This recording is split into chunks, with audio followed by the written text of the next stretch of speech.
So, why can Gold Rathian generate a black hole? Anyway, casual apocalyptic world-destroying events aside, welcome, fellow riders, Monsties, Monstie riders, and rider Monsties. It's time to talk Gold Rathian! Yes, the second new Monstie in this, the second part of this, the fifth and final title update that we have been blessed with. And yes, it's another fire-based Wrath monster. Isn't that totally amazing? Okay, look, Silver and Gold, I adore them. They're very, very cool. The sun and the moon, the metal rafts, the original rare species, they are badass. Just in a game saturated with essentially what they already are. But one thing I can't deny is their genes are very welcome and very powerful, so yeah, we're gonna go talk about all of that and more. Firstly, I'll go over it very, very quickly, as I went over in the Silver Rathalos one. We have a smattering of new quests, a new single-player quest to get a free gold ticket, and you can take that free gold ticket and head online, ideally with a competent friend, and go to the brand new Den Exploration as subspecies and rare species. This is the best, easiest, and quickest way to get your Gold Rathian, and indeed your Silver Rathalos. The three nests leading to the final monster, which can be an Elder Dragon, it can be molten, it can be silver, it can be gold, who knows really, but it will be powerful. But we don't need to care about it, because the three nests on the way can all have gold and silver Rathalos and Rathian in, and fairly commonly too. I was getting Gold Rathian eggs like candy, and they are quite, well, shiny.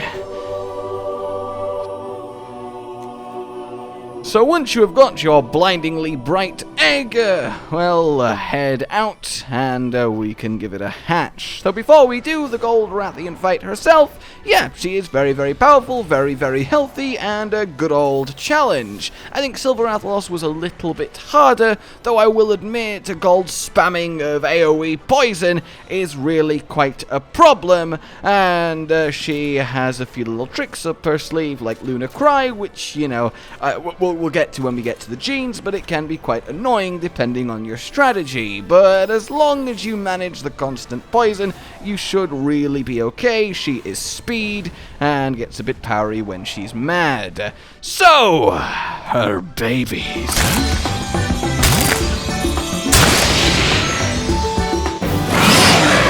A little bit horrifying, if I'm honest, but the gold is nice. In any case, we care about its DNA for diddling purposes, and diddle we shall. Help me. With 3 genes, the first of which is shared by Pink Rathian. It is the big old venom sweep, the toxic poison damage everyone. Yeah, I mean, it's a solid move, right? And in PvP, if you can get it off, it's going to be quite potent, but relying on big kinship, big moves generally is not the way to go, and there are better options for poison when it comes to PvE, so venom sweep is just kind of fine. The other 2 genes, the unique ones, are where it's at. Firstly, the Queen's Judgment is, well, her mirrored version of Silver Rathalos' King's Judgment. It is the same move, but speed to his fire, which actually is phenomenal. Firstly, it's just a 20 cost attack, down to 16 with kin cost down, so very spammable, heavy fire damage, low chance to burn,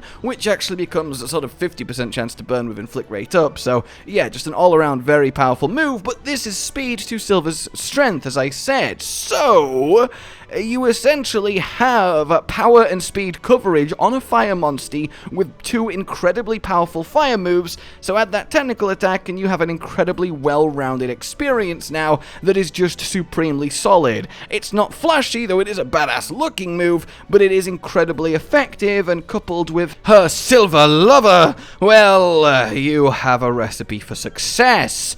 Now it's time for Lunar. It is the world's cheapest move to kinship. Make sure you get your kin cost down, everybody. And this is a high chance to remove buffs from all enemies.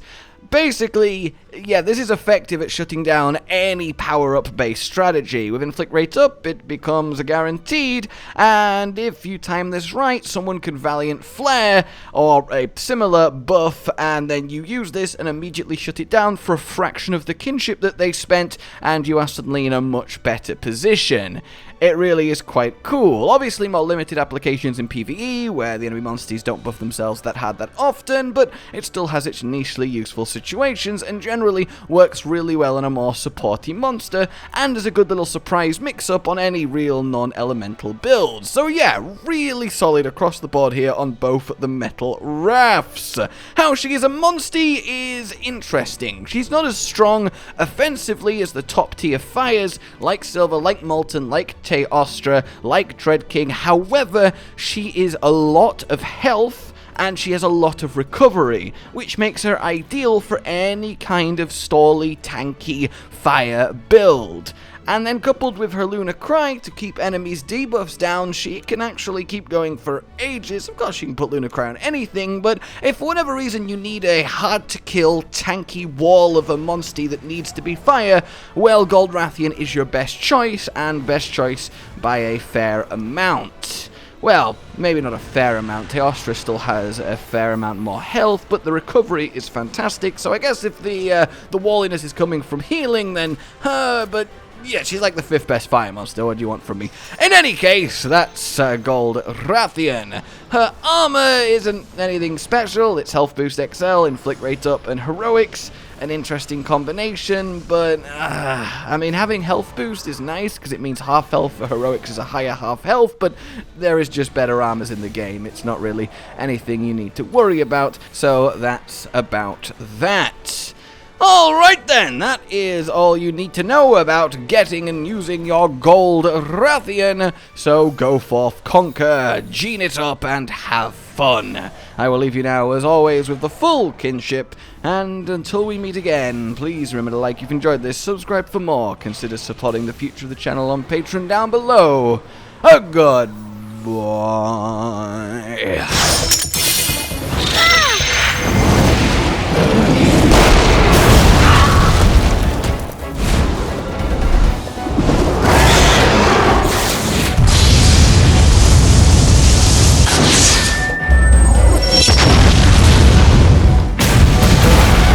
Josh, Cotton, and Hollow with the videos, dropping the humor like a hammer on your tippy toes, bringing entertainment on a daily arrangement to take our insanity and turn it into entertainment. Yes, I said entertainment twice, to reiterate that it is nice to look into your faces on a mostly daily basis when you let us in your homes to make the whole world a stage. Goodbye.